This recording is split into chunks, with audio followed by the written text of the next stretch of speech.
Bonjour. Nous essayons de faire le cours du 9 décembre pour vous présenter la finalité et la fin de ce cours sur l'esquisse et morphosonage pour engendrer l'architecture automatiquement. L'idée c'est de trouver une structure indépendante et invariante entre les images et le texte. Tout ça classifié dans un volume, plongé dans un espace à 4 dimensions.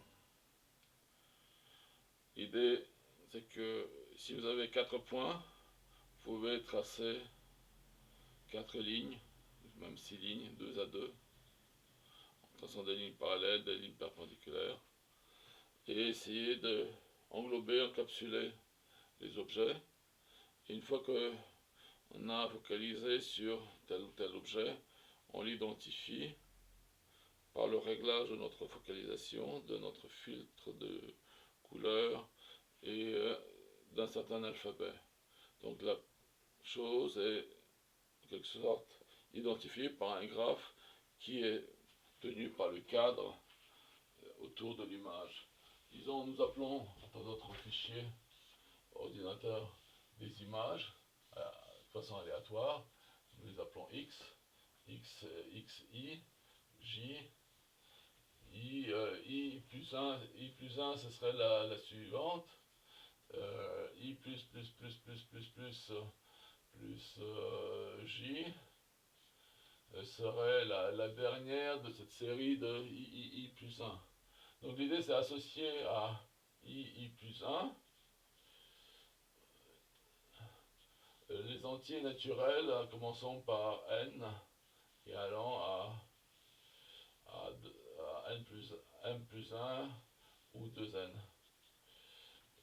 Sachant qu'on peut peut-être aller à gauche aussi et trouver un petit m sur quelque chose, éventuellement la moitié par la tangente, construire les tangentes et les cotangentes avec un environnement autour de ces points. Donc l'idée, si on relie ces points M que l'on n'a pas encore véritablement identifiés par des petites droites, des traits, un peu comme un portrait de phase, des traits comme l'architecture de Mies van der Rohe. Et ici, après, c'est de quantifier, c'est-à-dire quand on a un mur et un mur, ici on dit c'est l'intérieur et là ce serait l'extérieur.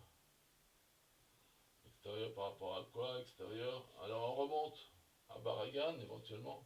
On a des images qui sont liées au projet de Barragan. In situ. Hein, in situ. Ce qui fait que à partir de cette perspective, on peut retrouver un plan de Barragan, mettons, hein, en sachant que les murs sont parallèles ou perpendiculaires, et on fait un sorte de plan, le plan d'eau, le cheval, le bonhomme, et notre Mies van der Rohe a été calibrée, mesurée, normée, délimitée, parce que l'on voit de cette architecture de Barragan. Donc on la voit en bleu, on la voit en rose, et puis tout ce qui est intermédiaire entre les couleurs. Ici donc nous aurions la stéroscopie par rapport à l'apparition et la disparition derrière la scène des images qui apparaissent et disparaissent en stroboscopie.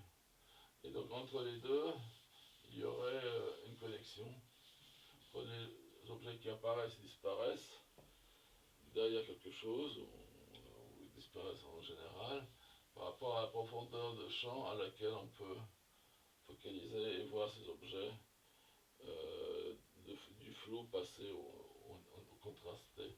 Et donc l'idée du contraste, c'était de voir en dimension 1, en dimension du spectre, et on envoie toute l'image sur un axe en addition ou multipliant ou peu importe à la limite, le système sur un abscisse. Et nous avons une loi Y et notre loi Y bar, c'est ce qu'on appelle ici un espace de phase, dans lequel les traits horizontaux et verticaux vont éventuellement apparaître parce que nous avons une vue orthogonale cartésienne et nous on ne voit pas les diagonales.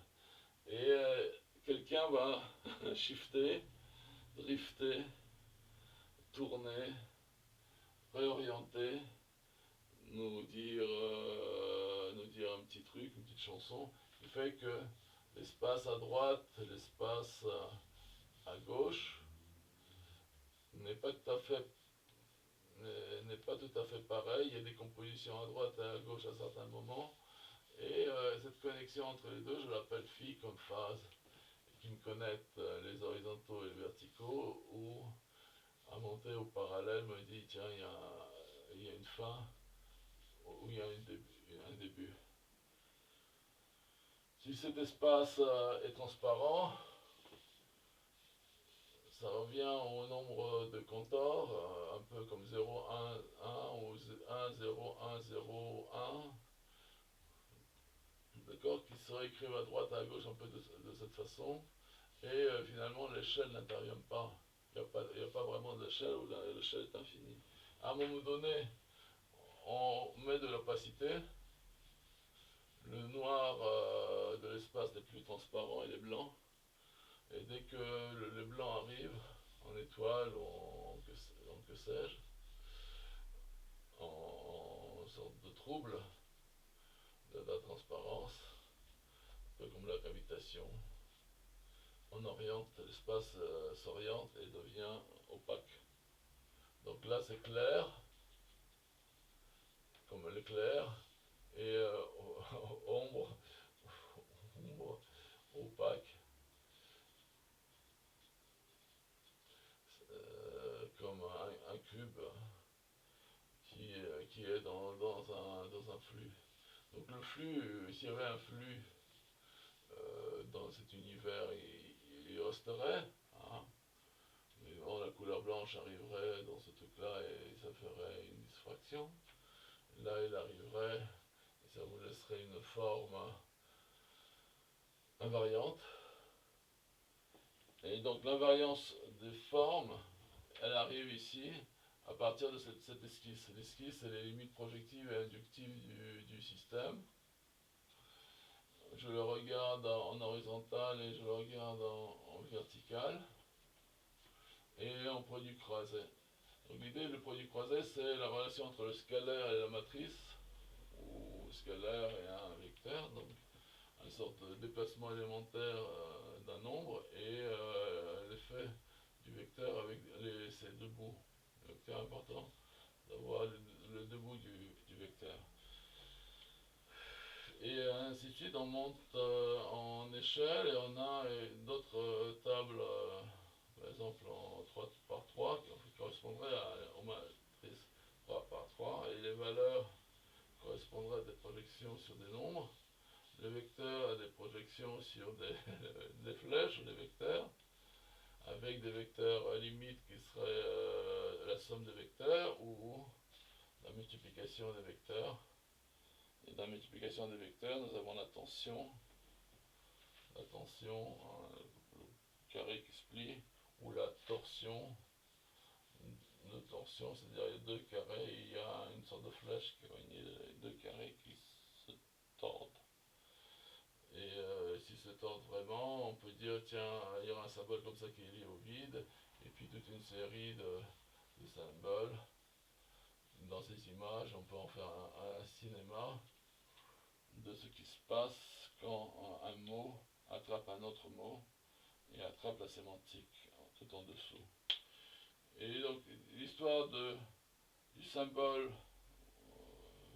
ça, ceci, cela, si, ici, là-bas, etc., etc., vous permet maintenant de miss passer à half-right.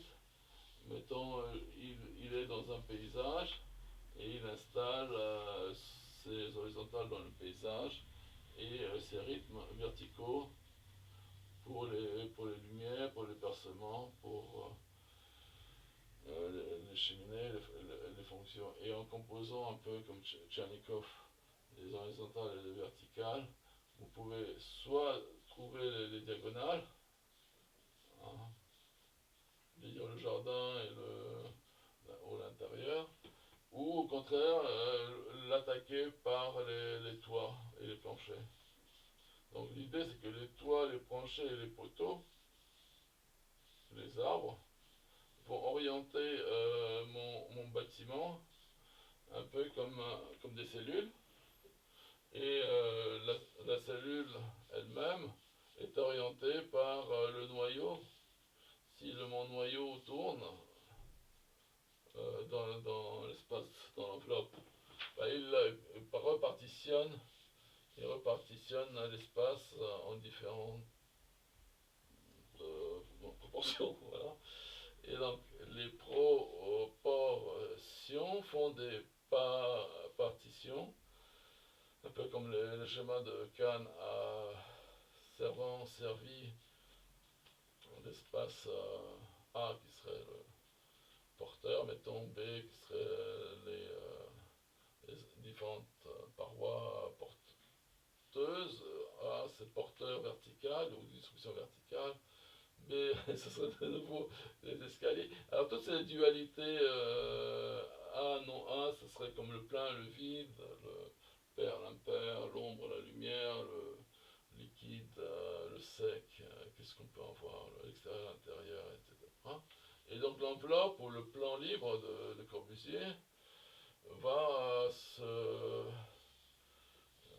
s'insérer là entre les poteaux, entre les murs, entre les noyaux, les meubles, et ils vont me faire des sortes de points de vue dans lesquels je peux venir dire voilà mon point de vue ici, j'ai ma table, j'ai mon truc, j'ai mon bonhomme.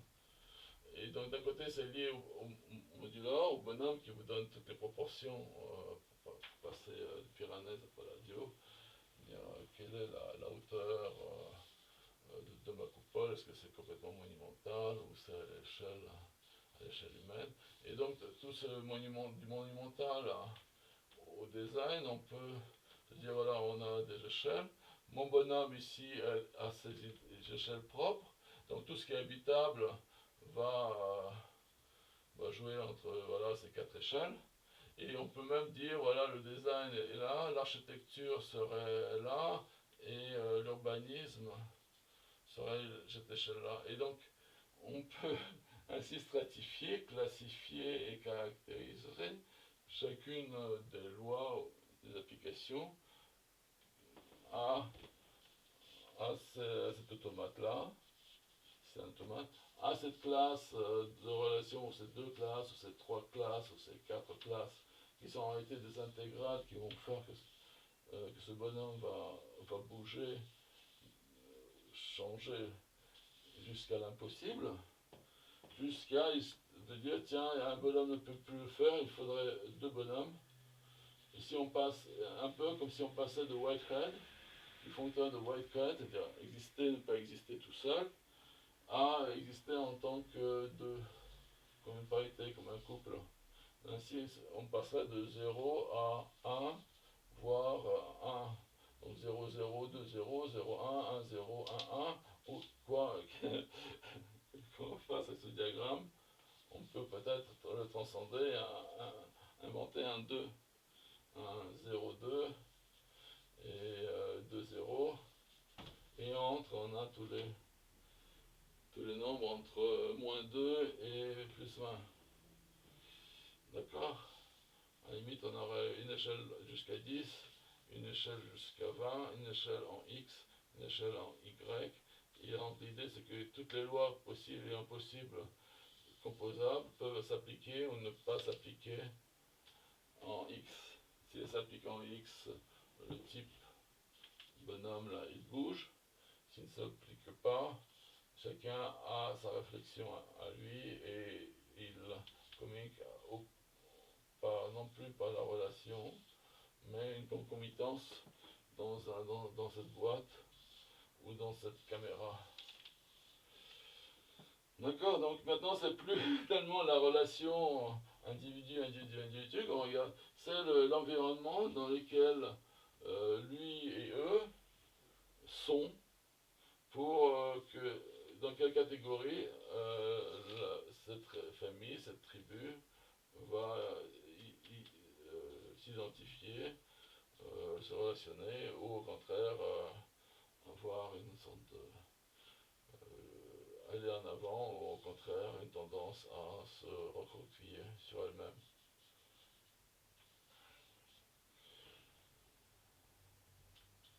Donc l'archi commence à peut-être à partir de ces catégories-là à travailler parce qu'on a une catégorie X, on a une catégorie Y et on a les invariants en 2D qui commencent à jouer avec la profondeur et l'espace et l'esquisse. L'esquisse comme une équation sur cet espace. Donc qui fait que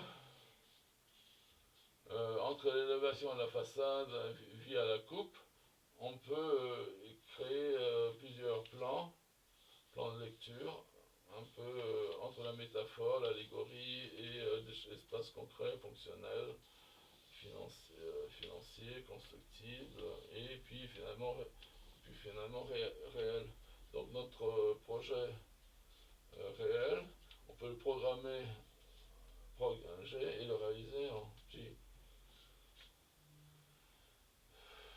Toujours la même histoire de l'histoire de l'alphabet en quatrième, on a G, H, I, J. Et donc la communication sur les paradigmes peut permettre ici de créer des lois, des règles et s'appliquer sur un élément distingué. Bon voilà, on va faire une pause. Suite au prochain.